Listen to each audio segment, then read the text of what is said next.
It's a large Sears Box Fan. It measures 24 inches tall by 24 inches wide. It's a 3-speed with a thermostat.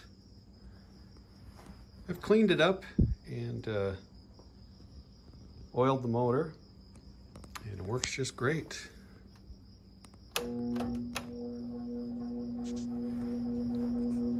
Really pushes some air too.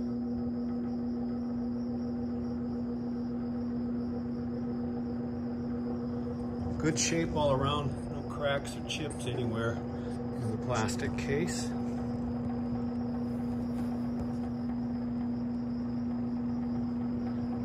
Or on the grill work.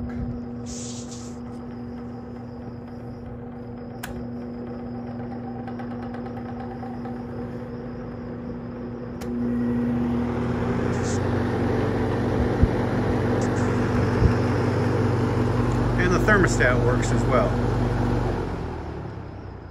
You can set it so if it gets too chilly, it'll shut itself down.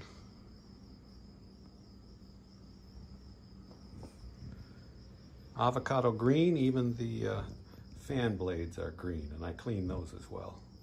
So there's no dust or dirt on the inside.